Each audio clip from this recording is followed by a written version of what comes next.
What's good, everyone? Welcome to another exciting episode of Full Circle. I'm your host, as always, Odo Harmon Jr. Please feel free to find me at Odo Harmon Jr. on all your favorite social media. All right, people, I'm not gonna lie to you. We got one of them heavy episodes today. It probably won't be fun to a certain degree. We're gonna get real quick, but hey, you gotta do that from time to time. So to do that, I have a very special guest with me today. It is Naomi Lugo. Woo! Everyone give her a hand clap. I've known her for quite a few years, even covered a E3 with her. But that's enough me talking about her. I'll let her introduce herself. So Naomi, for those who don't know you, who are you and what do you do?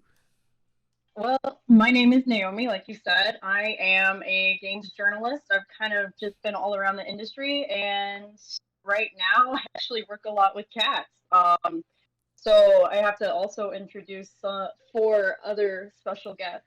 I have four kittens in the room with me. Hopefully, they won't make any destructive noises, or maybe they'll add some levity to the topic we have to later, But we have Rodeo, Ada, Riley, and Bravo. I'm proud of myself for remembering all of those names. I just got them. But anyway, I work a lot with video games and right now cats. Well, all right. I mean, video games and cats, I think that encompasses 99.9% of the internet, so you're pretty well versed. Right? Yeah, exactly. I am full internet, but I have gone full internet. Very nice, very nice. Well, people, today we're going to be talking about the Activision Blizzard lawsuit. And if you haven't heard about it yet, well, we're going to go into detail. But before that, we're going to keep it light, talking about, live action Pokemon series by Netflix. So actually, we might not keep it light. It might just be anger all around. Yeah, we got two Pokemon nerds right here. So that, yeah. But before that, something that was cool, and here's our cherry on top. We're going in reverse order here. Is the Olympics finally started, which honestly, I did not think that was gonna happen like ever. But here we are, the 2020 Olympics in 2021, and they kicked it off in Tokyo, of course, through an orchestrated cue of RPG music. Yeah, it's like what, 12 songs from, I mean, it's all of the songs from different franchises, but they covered a really big range of game series across, all, well, not all generations, but a lot of decades. Yeah, we had, Near, Kingdom Hearts, Dragon Quest, Sonic the Hedgehog, Final Fantasy, of course. Yeah, and those games totally all go together. We got Final Fantasy and then Sonic. That's pretty much the same game, Yeah, pretty much. right? So which game were you the most excited to hear made the Olympics? It was a tie between Kingdom Hearts and Sonic the Hedgehog, honestly. Yeah, yeah, yeah. I definitely, definitely grown a hardened heart over COVID time. But when I heard the orchestral rendition of the Dragon Quest like theme song, I don't remember exactly what it's called. I definitely teared up. It had something magical to it to be able to hear, the booting up music for a lot of these games. Just in the Olympics, which is on an international stage. It's cool. Oh yeah, most definitely. I honestly wish I could have saw it live. I assume like most people, I just saw an article about it and was like, no on, that didn't happen. And then, I went to go watch, the different videos and I'm like, that is dope. Right? It's kind of cool that it was low key. They weren't like, this is the Final Fantasy Olympics. That would be really cool too. But it was like, kind of an Easter egg for the entire gaming population of the entire world. Yeah, to most people they're like, oh, this is just good music, traditional strings, orchestra stuff, yada yada yada. But to the trained ears, like, hold on, wait a minute, I know what's going on here. Right? I can't tell you how many times I've left the opening screen of Dragon Quest Builders to just on repeat. I've heard that sound over and over, and it kind of became like an annoying thing. But hearing it in an orchestra form kind of reset my brain, It gave me a little bit of that magic back. So I will take that. We definitely all need a little bit of squishy magic in the, the years that we're living in. Oh, most definitely. And I'm not gonna go into detail on this topic because I feel like we beat it to death on the show before. But once again, it goes to show how video games is mainstream culture in almost every facet of all media. Yeah, because like you said, they're great songs. Like they sound awesome. It's not like obviously video game music. Not that there's anything wrong with that, but it's really quality music. That's why we've all bonded with it. So I'm happy for it to get the biggest audience it can. Exactly. And if I remember correctly, I think Goku was the 2020 Olympics ambassador, which that's also cool. That's so cool. I did not know that. Yeah, because it's one thing. Even if you've never seen anime, you've seen Dragon Ball Z. Yeah, you've seen Goku's spiky hair somewhere in your time on the planet. Yeah.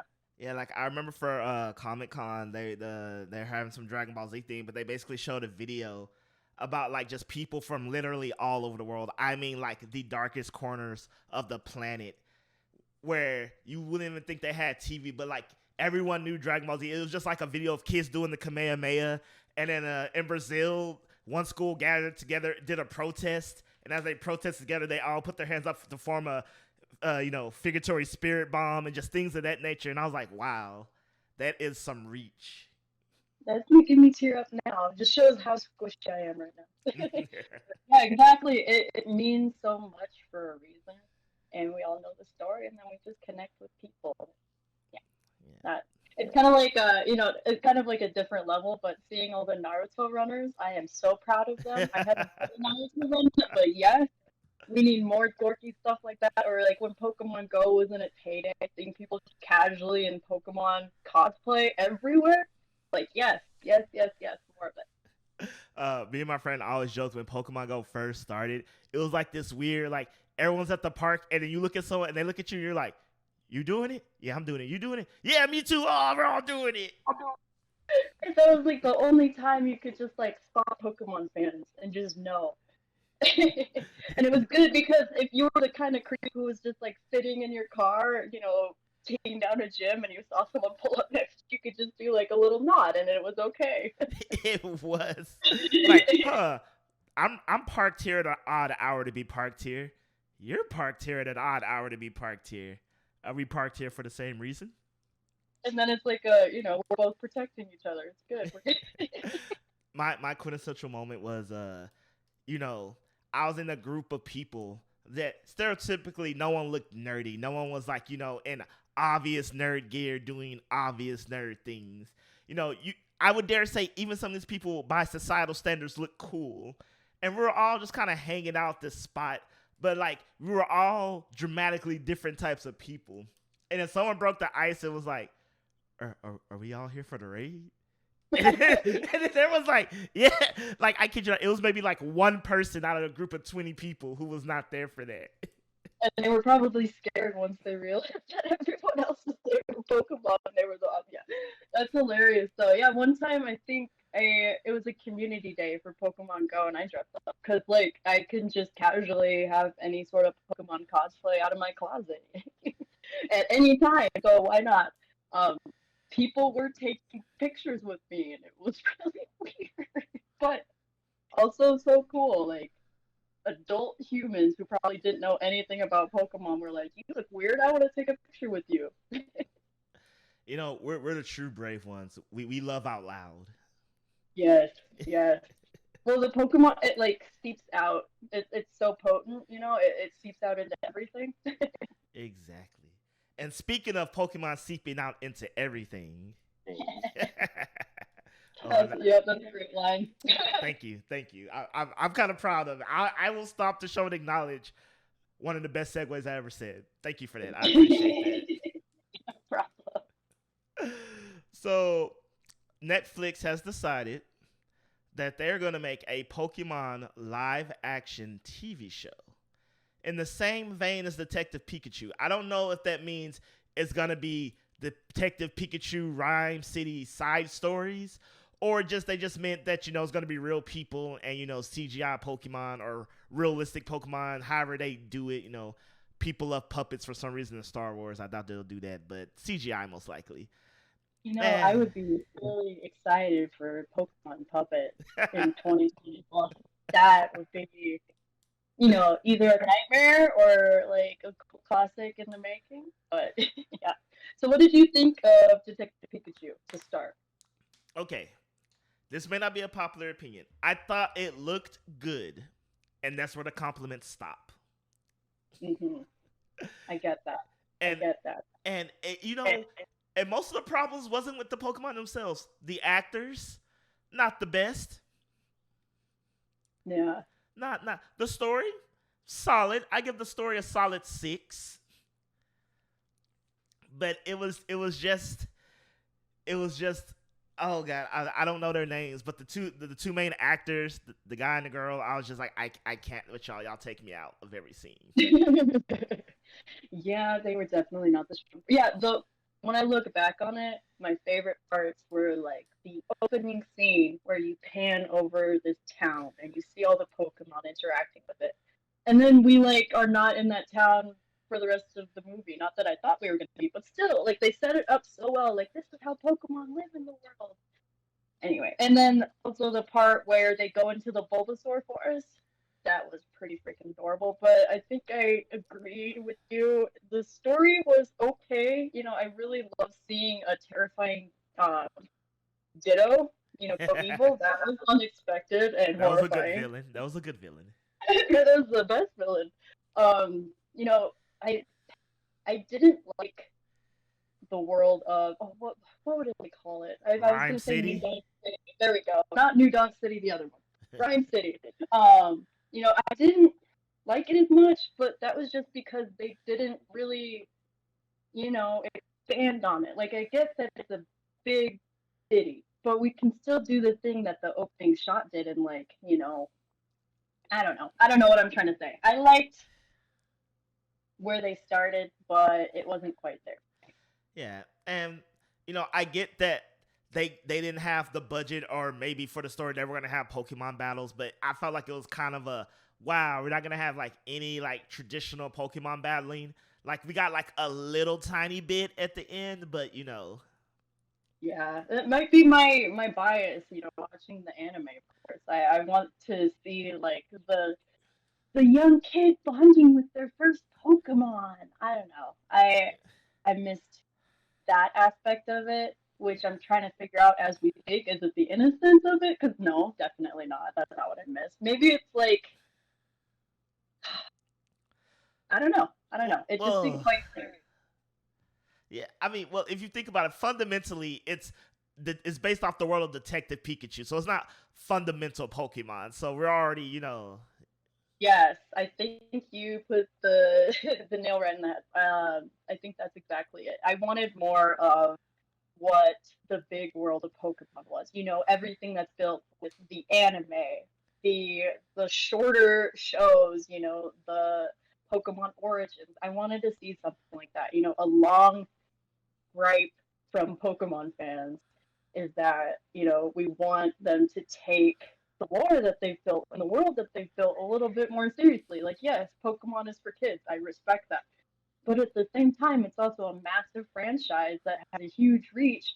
They can do something more in depth with the story. They have a ton to work with, like some of the movies, the animated ones are not the best, but I appreciate the stories that they try to build, and I feel like Detective Pikachu was lacking. yeah. So I feel like the best thing it did was showed us we can do live action Pokemon is possible. Like we live in a world where it's passable. Some Pokemon look better than others, but that comes with just design. Like you can make some look better realistically and some not as much. I get that. That's fair. So, okay, now I have to ask, what was the best looking Pokemon in that movie and the worst? Okay, so the worst is probably gonna be a tie between Charizard and Loudred. Oh, I forgot about that. And best, I'm gonna just say Mewtwo was highly impressive. I'll give that to him. Greninja surprisingly worked really well on screen. I thought every time the Greninja ninjas appeared. That's so fun to say. Greninja ninja. And the Bulbasaur and the what are they, Lorels? The little mushroom Pokemon that appeared with them. Oh yeah, Morlos. Yeah, there we go. Yeah, those they all looked amazing on screen. Yeah, Mewtwo did look pretty awesome, but I do have to say, I'll have to send you a picture of this, or we can Google or something. But the merch that they put out for Mewtwo, there was a plush of him, and oh my, I don't think I've ever seen a worse plushie in my life. I wanted to get him, I should have, but it is the worst representation of Mewtwo I've ever seen, but in the best way. It's hard to mess up a plushie.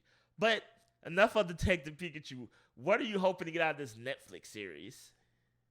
Oh, that's hard because, the track record is stuff like Death Note.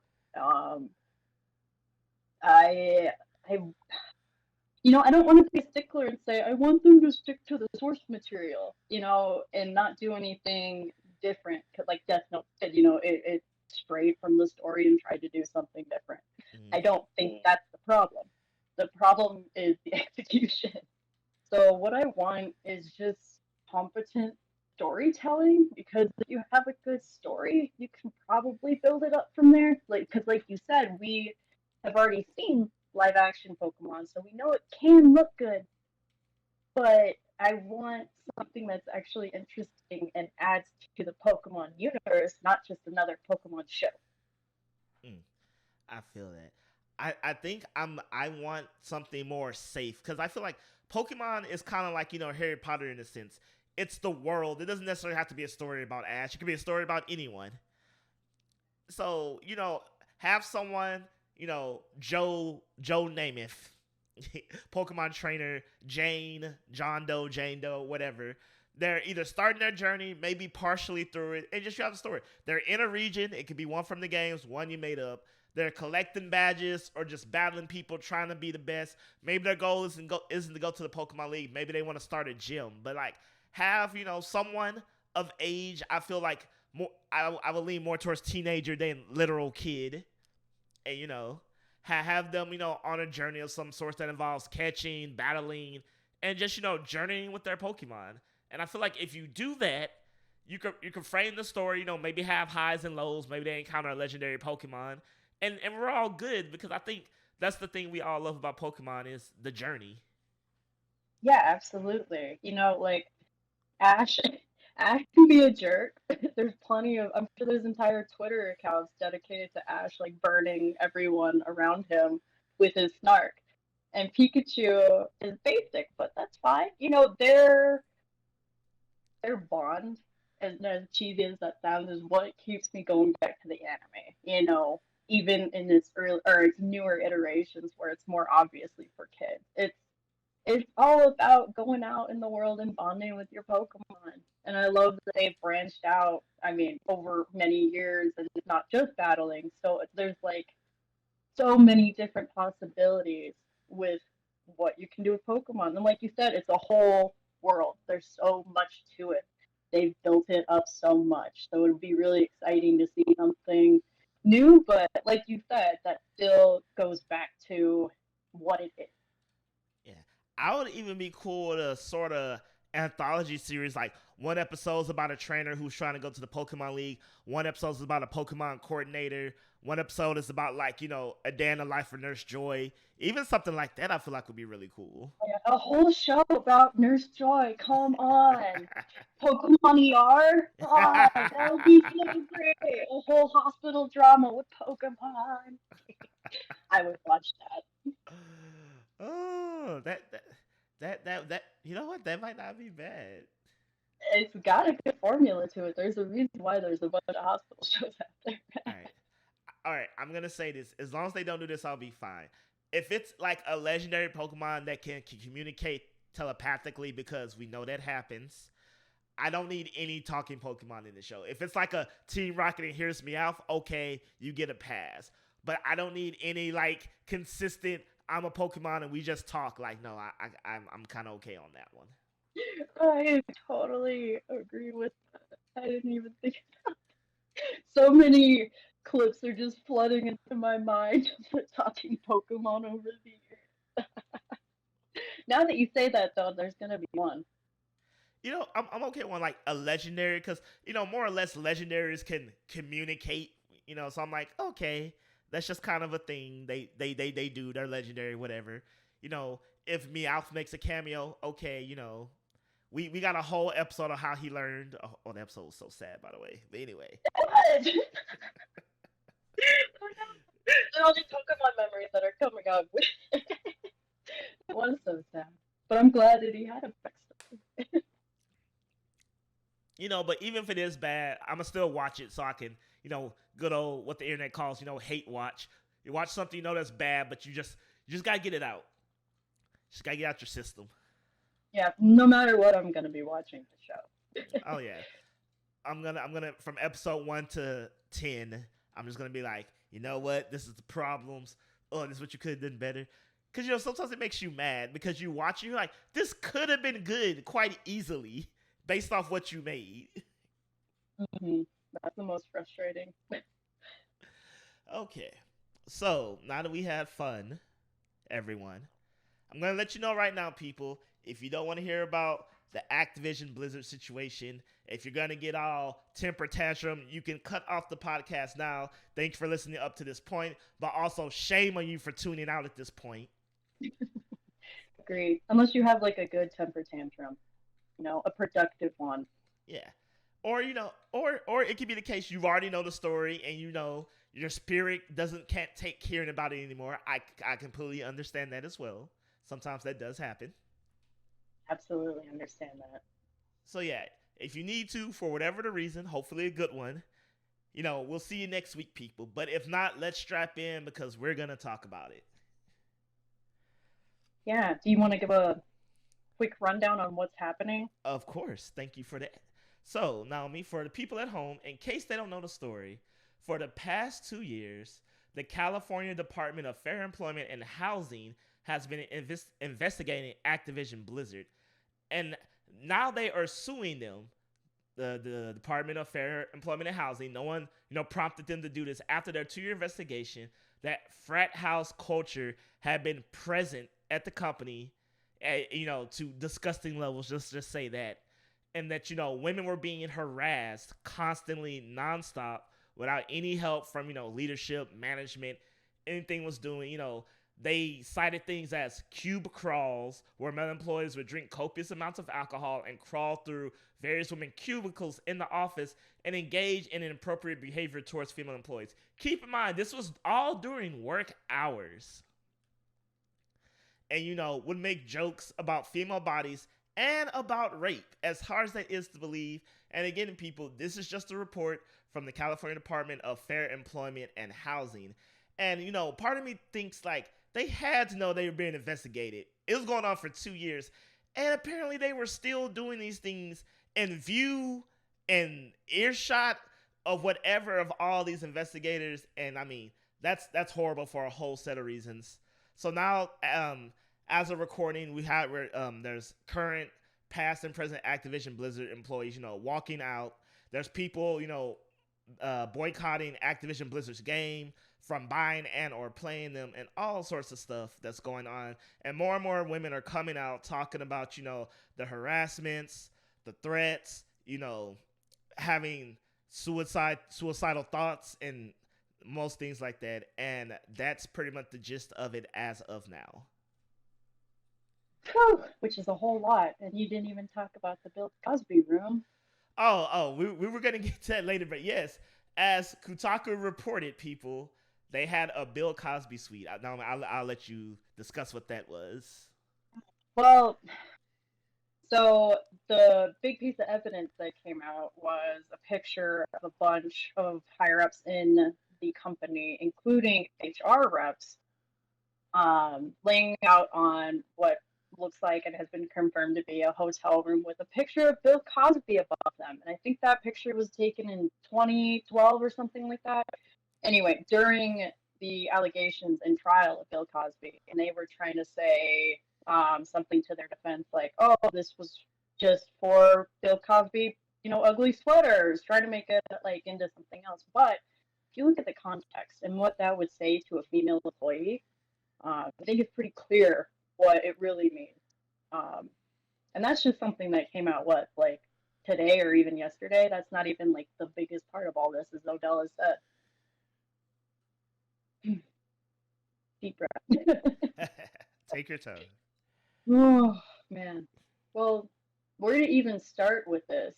Um, I think, like you said, the fact that they were being investigated for 2 years and clearly didn't see anything wrong with their behavior since they were still doing it the whole time. I think that speaks to the core of the issue right there is that the objectification of female employees and the overall mistreatment of employees was absolutely a part of the culture and was completely fine and was expected to be fine by everyone there. And that is, you know, the insidious part of it. There might be apologists out there who would be like, you know, you should be happy to work for this company. Why didn't you say something earlier? If you were treated so badly, why didn't you just leave? And to those folks, you really just don't understand the structure of not just video game companies, but a lot of companies in general, and how the workforce has been towards women and people of color for since forever in capitalism. Um, yeah, it's I anyway. Before I get all flustered, I think that is the biggest part of the issue is that as an employee who has to live and has to work to do that, you shouldn't be punished for having a job that you want. It's video games is probably what I'd call a passion industry, right? There aren't a ton of people who can go into it and make, multi-millions like, say, other industries, you know, aside from a certain amount of people, and we can talk about that later. But that doesn't mean that people should be punished by being treated like absolute garbage just because they work in a job that's coveted. And that's been something that's been an issue forever. If we look at anything pretty much in the entertainment industry, it's expected that there's a certain level of abuse. And that's finally something that we're all as a collective coming to grips with is that this has been the norm for so long and it's not okay. And a lot of people have to fight to make that apparent to everyone.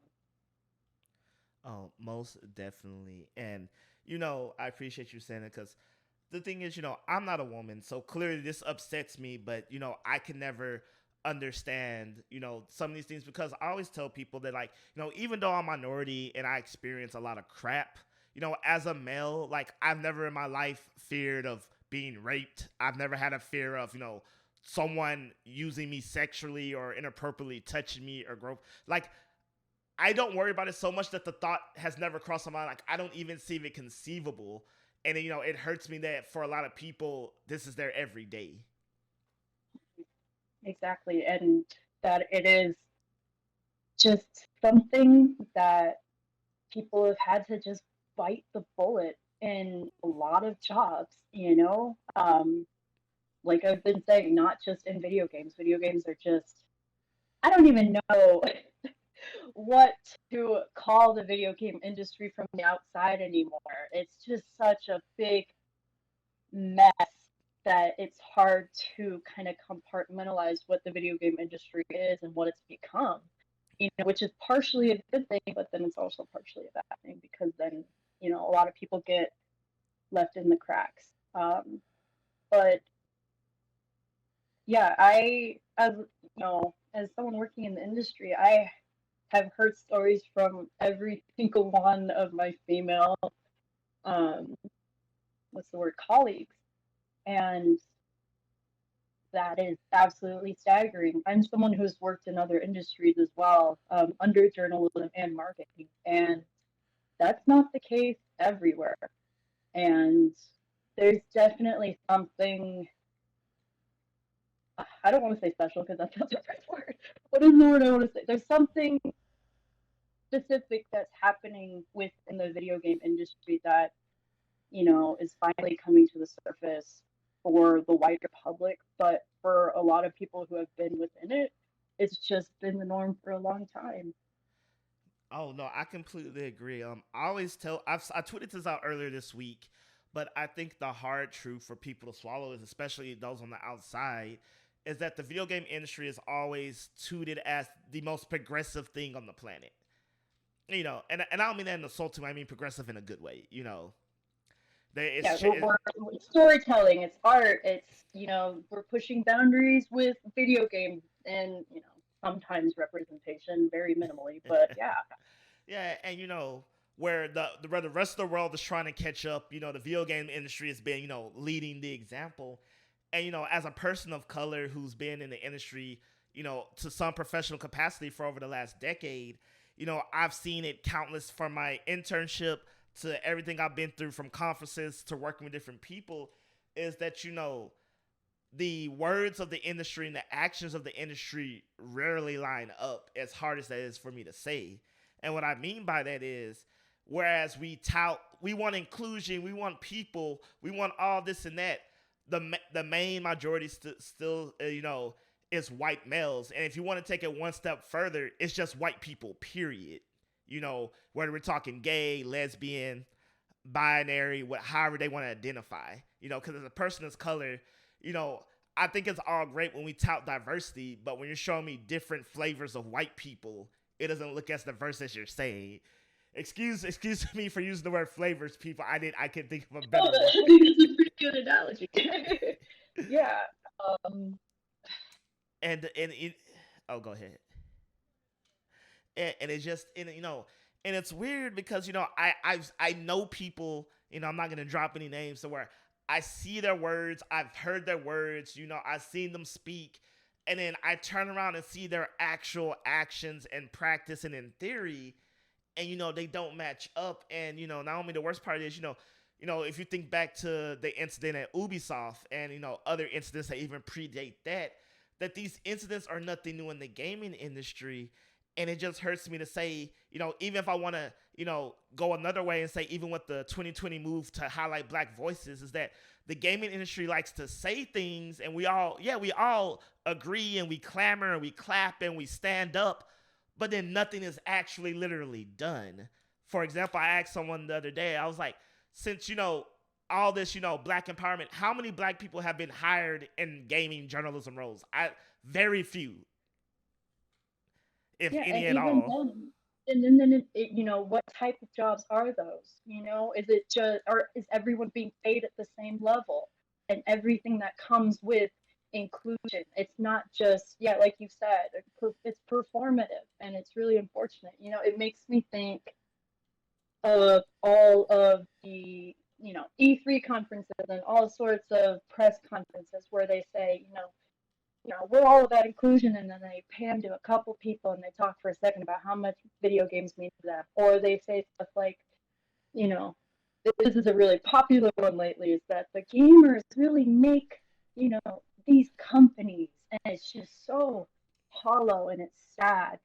When I was watching those, a part of me wanted to fully believe it, because what they were trying to pull into it, and that was the love of video games, is such an amazing thing. And there are so many diverse people who love video games and want to do something positive for the community, but they just don't get the opportunities. And there are so many things that go into that are just either hard to talk about, or quote, hard to talk about, or um, just really harsh realities, like I, I think you wrote a quote or a tweet the other day about putting out content for free as a games journalist. And there's a lot of us who have had to do that.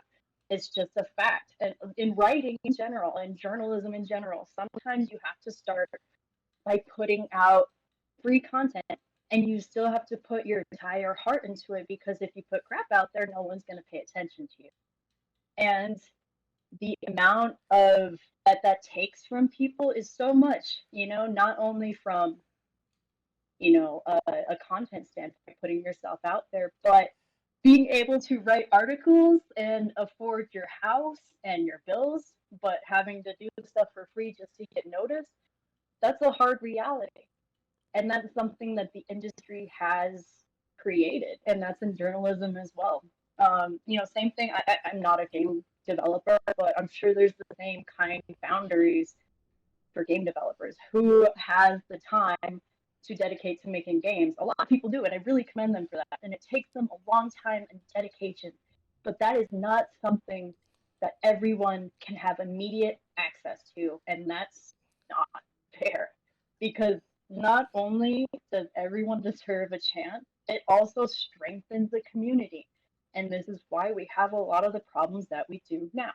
When we don't put action behind the words of, oh yeah, we're going to hire a bunch of new people, it's not going to do anything. There was a whole reason behind that push, but if it, a very surface level, addressing that, it's not going to do anything. And that just, I don't know, it seems obvious, but apparently it isn't. Or, the more cynical view is that the top executives don't really want to dedicate the time into that, and that's a lot of the time what is the case. Yeah, I completely agree. And real quick before I say one, say to the devs, they get paid. But I think if you think in the sense of how much work how much they make per hour. Let's say they've worked 300 hours, but technically they're only getting paid on a 40-hour pay scale. At some point, they're essentially working for free. So even though they're still in theory getting paid.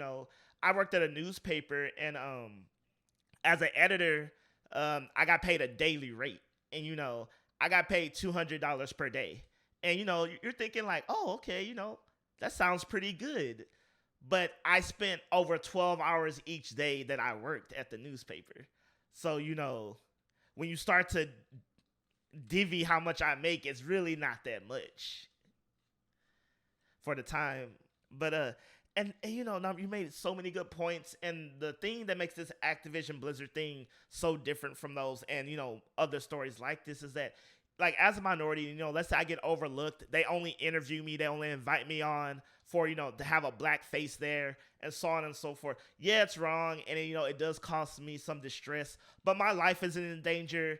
I'm not physically hurt, and these situations really perplex me because I'm like, people are physically hurt and are so mentally affected that they may cause physical harm to themselves. That's not something that can be easily overlooked. You can, quote unquote, overlook being unfair, being mean spirited, but to cause harm to another individual, I think it's beyond the point of no return, in every sense of the word. Yeah, what's happening now is one of the worst case scenario. Well, I guess what I mean by that is for the employees. This is a very toxic, horrible situation, and luckily, it's getting attention now and actual. I don't want to use the word justice. What's a better word? It's getting legal attention. Call it that. Like Yeah, you make it's beyond the point of someone just getting fired. yes, exactly. You made a really good point. Like this has hurt so many people. And I guess the big thing that I want to drive home, because I'm obviously not them, I'm not the person who went through this. I can only understand from afar and through my own experience. But we need to really, really listen to these people when they are ready to talk and and be their advocates.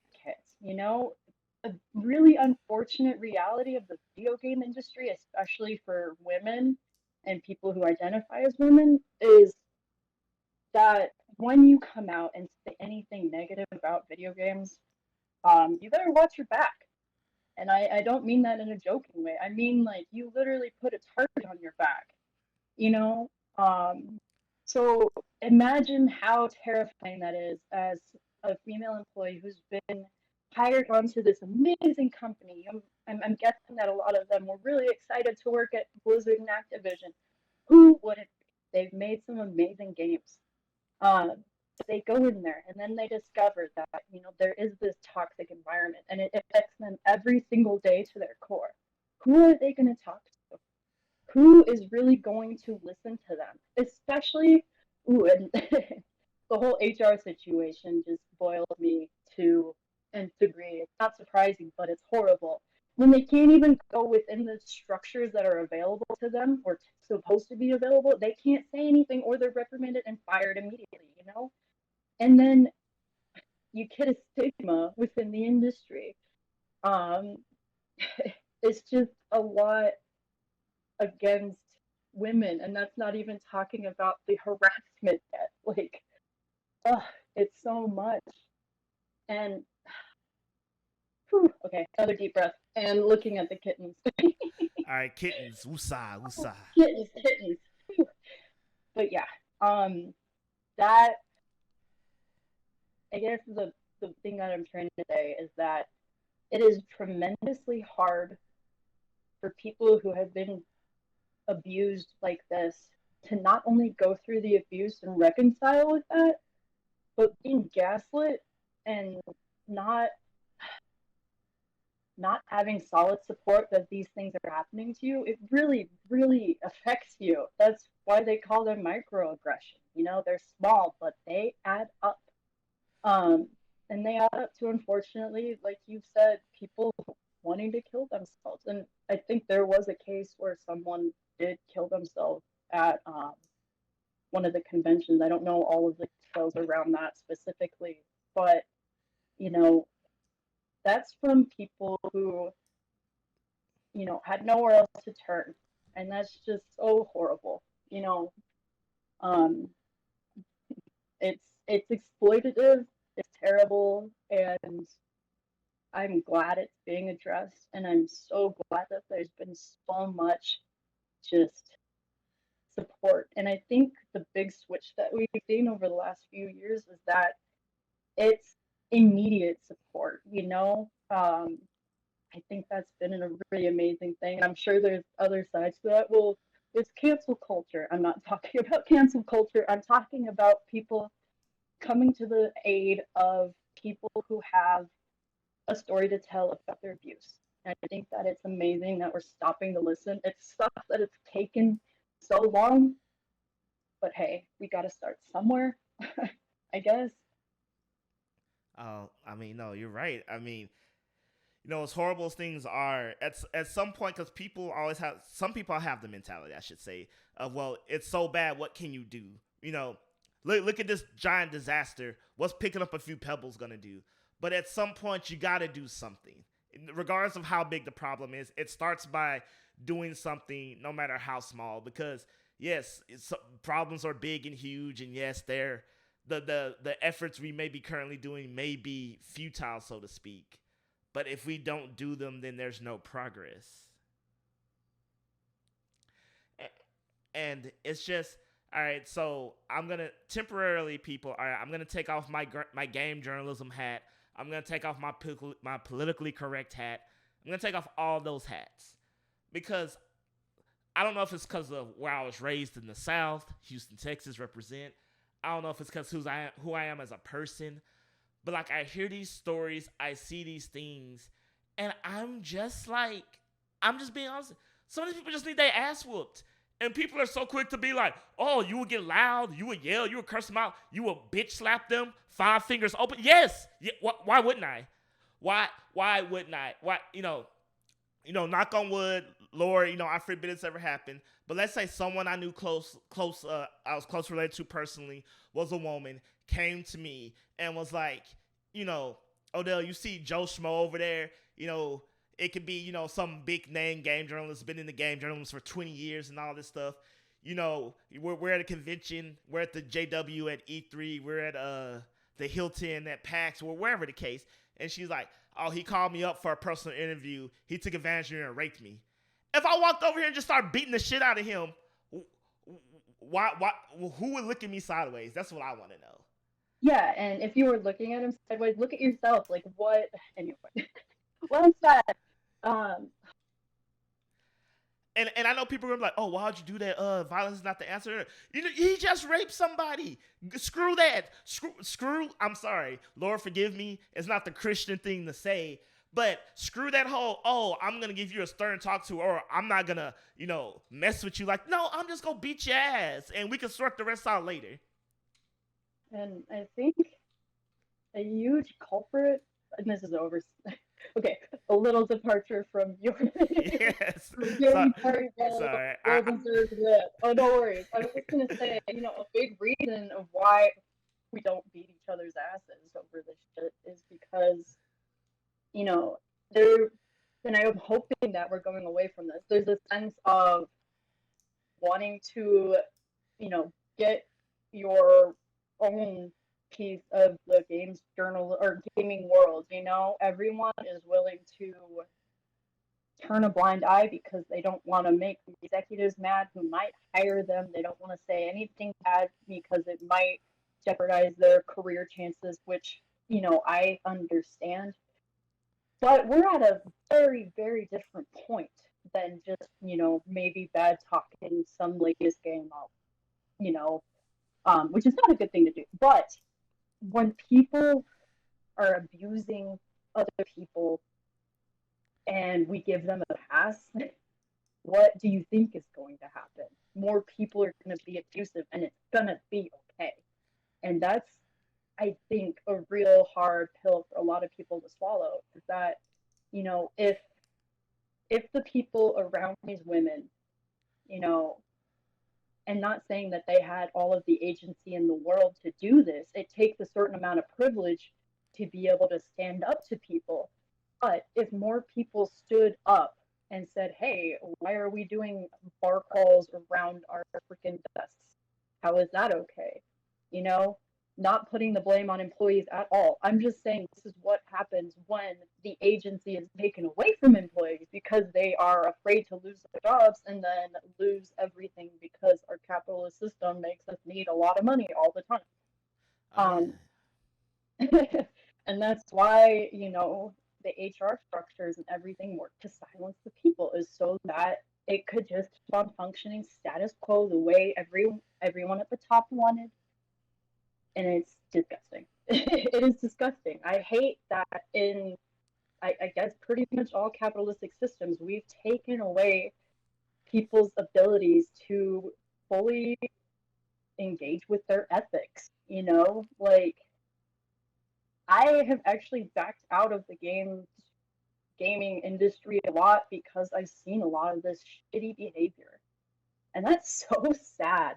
It's a small example, but it's sad, and I I've had opportunities in other jobs to, talk to the CEO and talk about what I've seen, issues in the company and whatnot, and then it still doesn't do anything.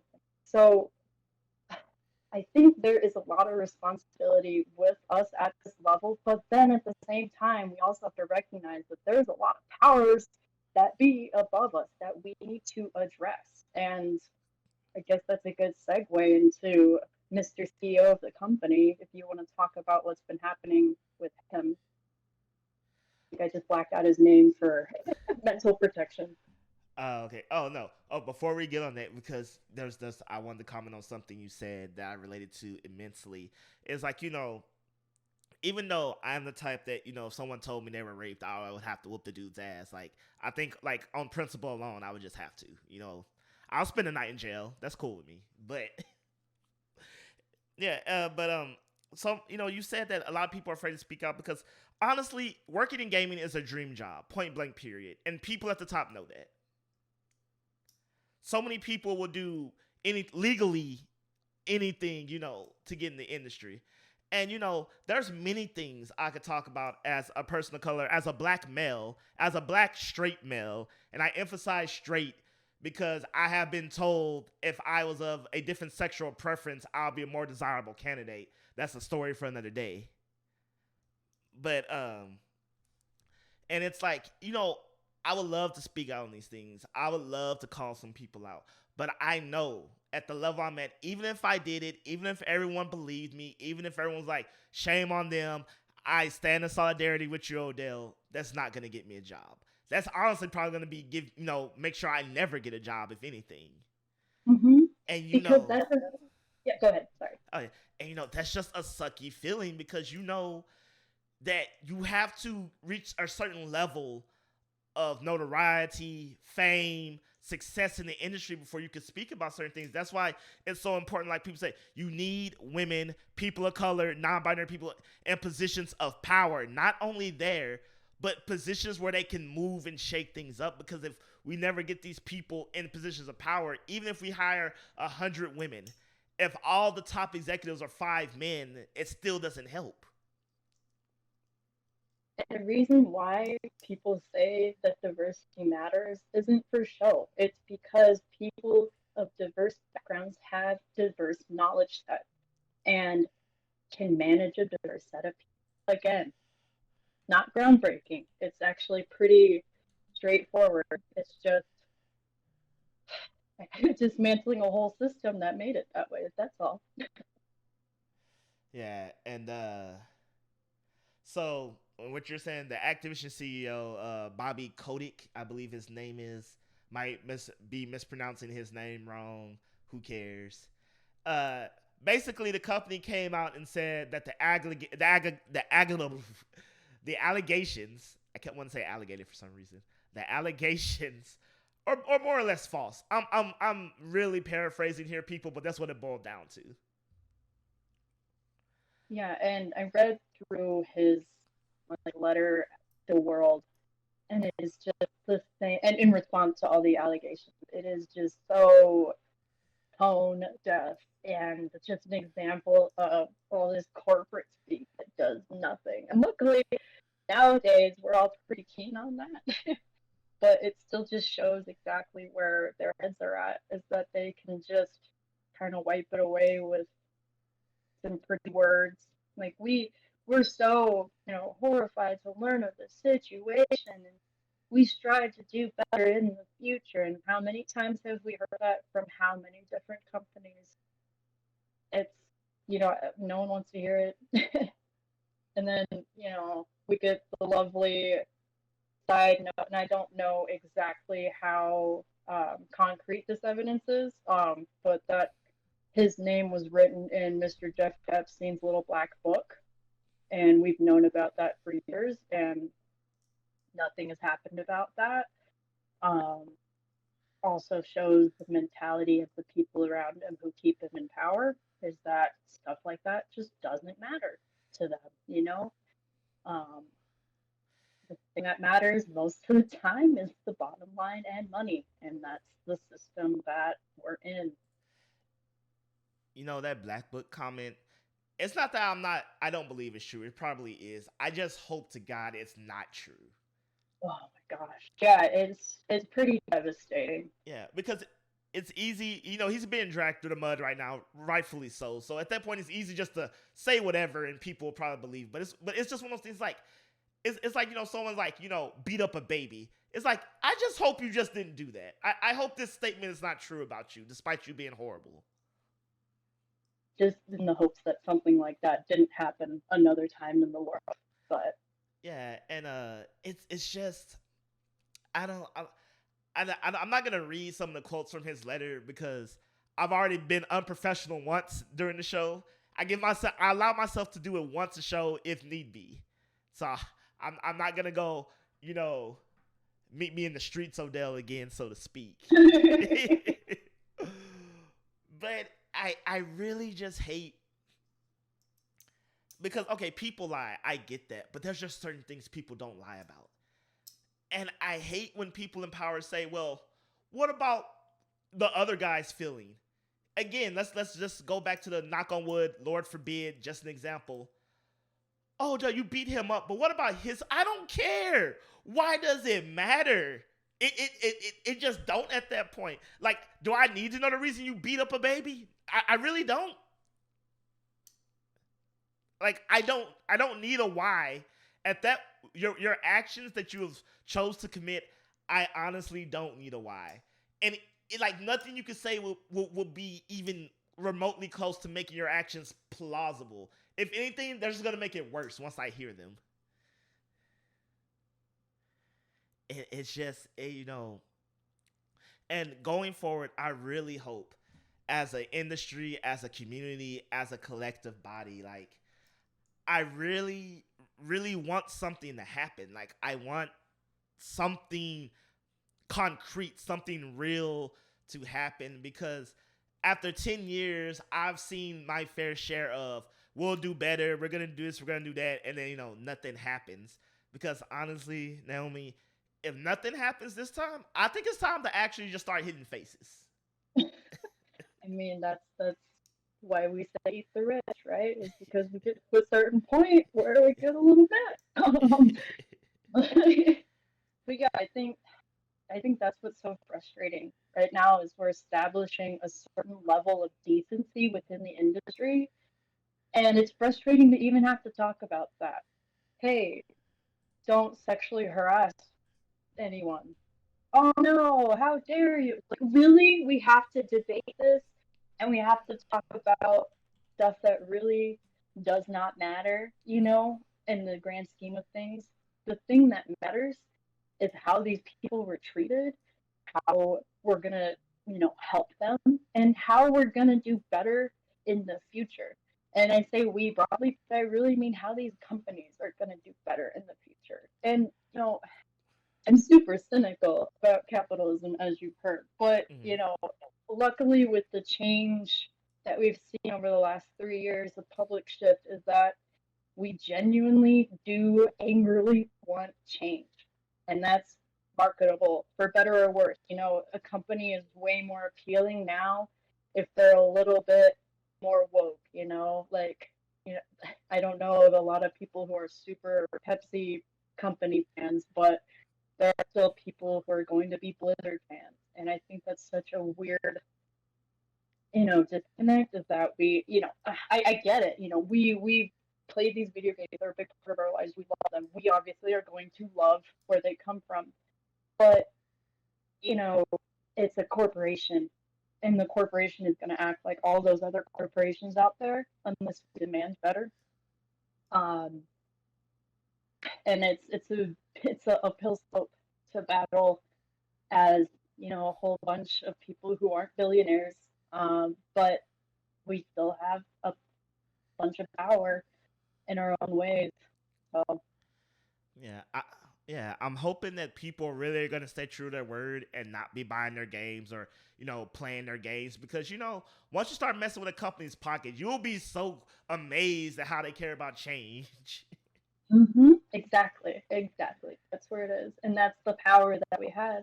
And luckily, light optimism is seeing like a really, really strong base behind these actions. There's tons of, it's small, but there's tons of retweets. There's tons of people amplifying voices of people who have been affected. Like what I there was a bunch of former employees from Activision and Blizzard. I can't remember from like 32 studios or something like that, who reached out and reached back to support people who are currently working in a company that they used to. That's awesome. They might be putting their jobs in the line. I'm sure they are because they probably, not all of them, but they might be working in a company with a similar structure. Um, that's amazing. That might not have been quite as uh, quickly done in the past. And I'm happy to see that we are not only acting, but acting in a bunch of different ways. It's not just let's put a black a profile picture, and that's our good deed for the year. Support Black Lives Matter. It's we are actually trying to do things to help the individual people. And I know this is a completely different scale because we know who's been affected, and it's a company of however many employees, so it's scalable. But I still think that's amazing. People are reaching into themselves to see what can I do. Is it writing a tweet? Is it going on TikTok and talking about this? Is it sharing your own experiences? It's something because the good side about this being a dream job and a passion job is that people have genuine passion behind it. They don't want to see the video game industry be this awful and toxic because it is such an amazing thing. So I'm really proud of the people who have been stepping up for people that they probably don't know in some cases. Or maybe they just heard about the situation, but they're still trying to do what they can. That's awesome. And that is a great way to end the show. But no, really, I truly want to thank you, Naomi, for joining me today to talk about this topic. It's not something easy. It may seem easy to talk about, but in reality, it's not. Yeah, like I'm physically shaking right now. It's something that I don't know. I don't know what I'm trying to say, but basically, yeah, it does take a lot. I'm totally happy to do it, but I'm gonna recognize that, and probably a lot of other people, especially the victims who have had to come out and talk about their trauma. Oh my God, do you know how hard that is to do, especially on a public platform? Um, but yeah.